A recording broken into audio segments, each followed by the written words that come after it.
Oh, yes, I love it. Rip City, indeed, stand up. And we are very excited to welcome President of Business Operations and my friend. You know, I always have to say that. Thanks, I Brooke. always have to say that. Dewayne Hankins. So, Dewayne, when I watch that, I get excited about the possibility of a postseason. What do you think about this team and the excitement around it right now? It's exciting. I think this team plays hard. They work hard. They play together. You saw that play the other night with Blake and Hansen. I mean, they just love playing with each other, and it's fun for us to watch. Obviously, fun for the fans to watch. You know, Joe's been doing a great job putting this team together. Thiago's doing an incredible job getting these guys to play the way he wants them, and it's a lot of fun.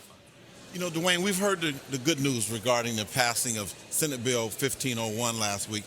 Can you tell us what that means for the future of Moda Center? Yeah, it's really exciting. So it's the first step in the process, but we got a bill voted on by the House and the Senate that allows funds to be unlocked from the Moda Center back into the Moda Center. No new taxes for any citizens or anything like that. And it's again the first step to unlocking the renovation that needs to happen by 2030. As you both know, we have the Women's Final Four. We're hosting it. It'll be a really large event inside the city of Portland.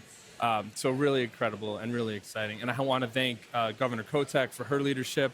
I want to thank Senator Starr. I want to thank Senator Lieber, and I want to thank Senate President Rob Wagner. They did an incredible job on the Senate side, and on the House side, Representative Sanchez, Representative Nose, just an incredible work there, and Representative Bowman. So thank you to all of them. It could not have happened without their work, without their leadership, without taking that chance.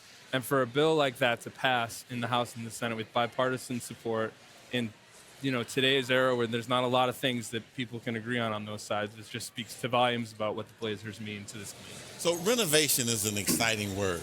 So talk about what the next steps are now that the bill is passed. Yeah, I think about the renovation in three sort of really big buckets. As you guys know, it doesn't look like it when we walk around here, but this is a 30-year-old building.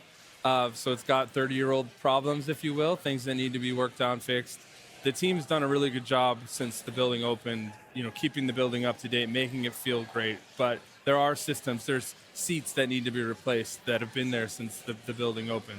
We did the big scoreboard project last summer, and you saw how dramatic I think that changed the in-bowl experience. But really, and then that's the first bucket. And the second one is technology. Just making sure the technology feels good inside the building and is up to standard. And the third one is really our fan experience, which if you think about when Moda Center opened in 1995, fans, they scanned their ticket, they came in, they sat in their seats. That's not how fans want to experience events today. They'd like to be able to walk around, check things out, have a view into the bowl, do all those different things. So, lots of work that needs to happen over the next three, really primarily summers, but it'll be all 3 years where it's going to be a little bit of parting our dust around here, but we're excited to do it. And you kind of touched on it, but the fan experience, what do you want fans to feel when they're here, when it's complete?